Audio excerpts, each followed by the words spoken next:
video, I'm very excited to share with you guys what I did for the past few days in which I organized my schedules for my upcoming classes starting this Monday, and of course, my plans or goals for the whole year. So, ayun.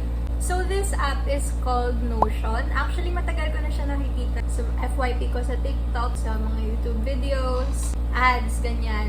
Pero, hindi ko na lang siya pinansin kasi I'm still using another app, which is the Notes app in iPhone to keep track of my schedules and deadlines before. So, ngayon, since mag-face-to-face na kami, I thought of making or doing a planner para, mas organized siya. And also, nung December, supposedly, I'm gonna choose the planner for the free gift from Starbucks after you collect all the stickers. But then, I ended up choosing the tumbler one kasi hindi ko naman siya napupuno, like yung planner from January to December, hindi ko siya nalalagyan lahat. Nanghihinayang din naman ako. So, I chose the tumbler one. Since ayun nga, wala akong notebook planner, I thought of doing a digital planner na lang para mas tipid and also hindi masasayang kasi nandyan lang siya sa laptop. Ito na yung app. Here's what it looks like. Actually, pwede naman mas simple lang yung gawin nyo. But personally, I chose an aesthetic, which is dark academia. Nag-search ako sa YouTube ng mga tutorials na may ganito. And also, yung template nila, downloadable siya. Ililink ko na lang sa description box if you also want dark academia template. So, ayan, ito yung sa akin. So, the title of my Notion is Return to the Tiger's Lair. Ayun nga, mag-face-to-face na kami. Inayon ko lang siya dun sa aesthetic. Pwede nyo naman, simplihan lang, kunyari, back to school, ganyan. Pero yun sa akin, ayun, Return to the Tiger's Lair. And then, ito, pwede nyo siyang paltan. Yan, mga emojis, icons. Ayan, yung custom. Naka-custom to, guys. Bale, yung mga photos pala dito, nakuha ko lang siya sa Pinterest. And also, from the template that I've downloaded. Credits to, anong pangalan?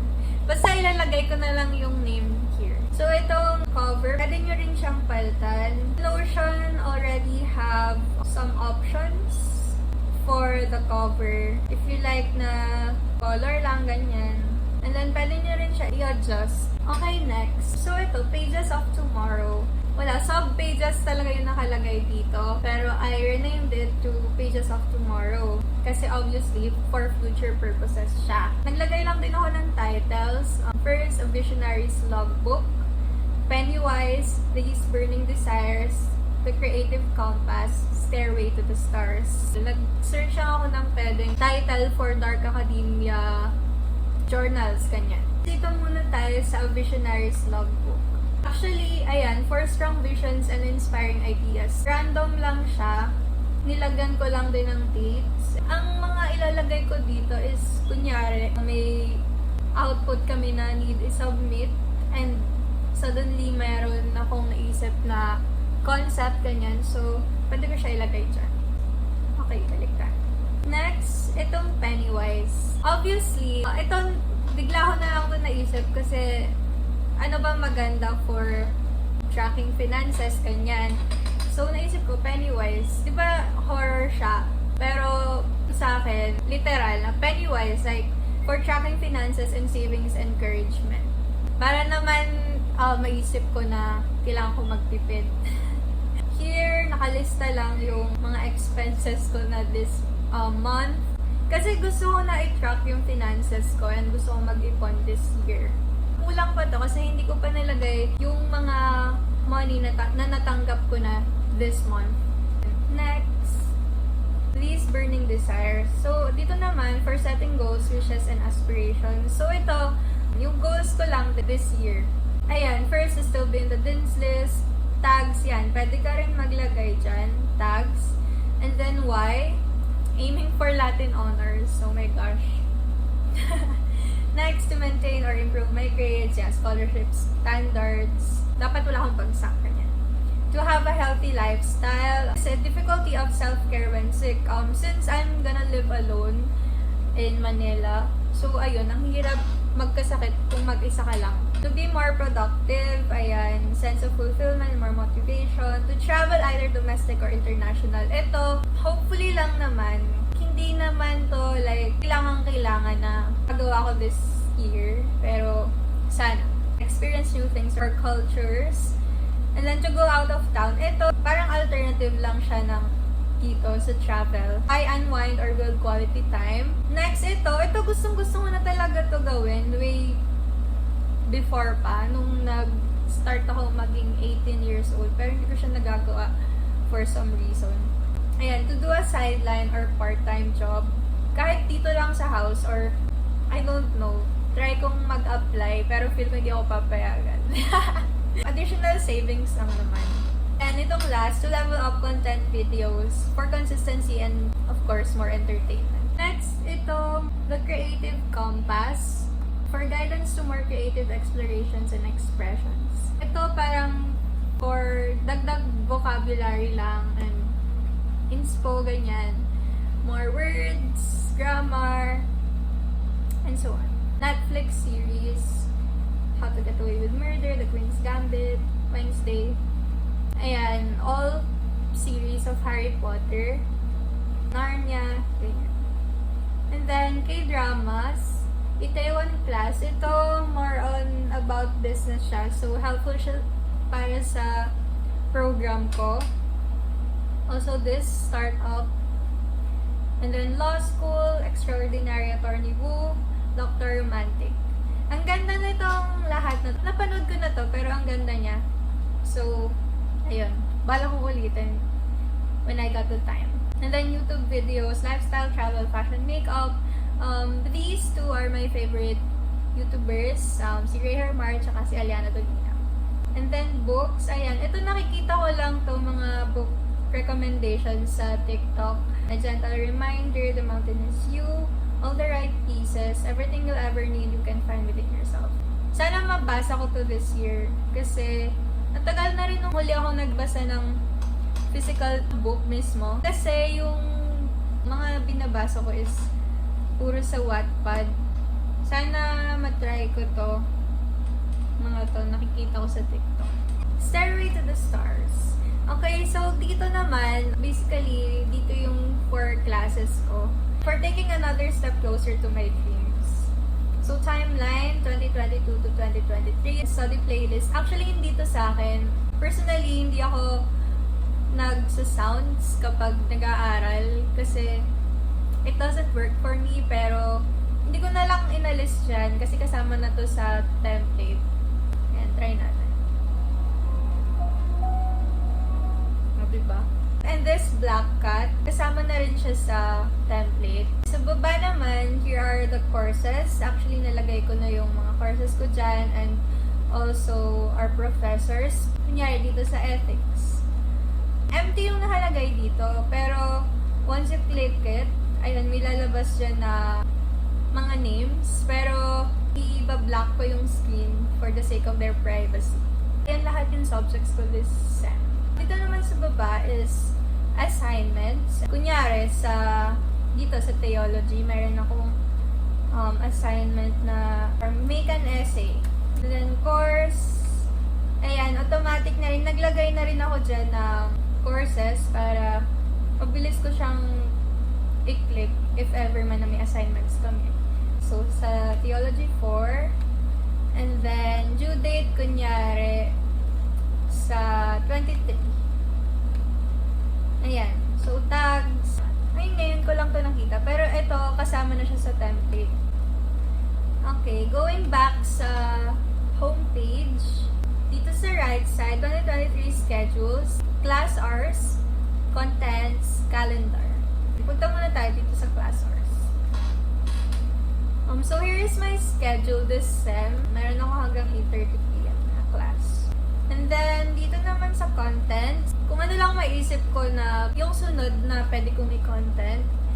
So, ayan, may quote lang dito na naglagay ako, don't let anyone ever make you feel like you don't deserve what you want. So, it's just a basic reminder, I guess, for me, kasi I tend to overthink minsan na baka hindi nagugustuhan ng iba, ganyan. Pero, I always go back to my mindset nung first time kong nag-decide na gagawa ko ng channel. Parang isa-set aside ko na yung mga sasabihin ng iba. If ever man. Notion tour, pack with me, ito, siguro bukas ko i-film. Kasi, ayun nga, malapit na akong bumalik sa dorm. Moving out vlog, Shopee finds, college diary, study with. Dito naman sa calendar, ito kasama na rin siya sa template. Pinalitan ko lang yung cover nito. Pero itong mga photos, both sides, kasama na rin siya dyan. And ito nilagay ko lang din to, universe, show me how good life can get today. Kasi parang pag-open ko lang ng Notion, parang makikita ko yan. For positivity lang, gano'n. Ganun nilagay ko rin. Ang ganda ng meaning niya, always toward better things. So, for motivation lang din. If you want to strive harder, ganyan. Para sa sarili ko. Dito, sa other side, may playlist ulit for Dark Academia. Na siya inalis. And then, dito naman, may routines. Ito ginawa ko lang kanina, morning.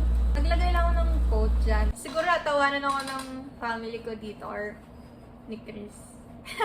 Or ni Ash. Kasi alam nila na late ako gumigising. I want to try na maging morning person na kasi I'm a night owl.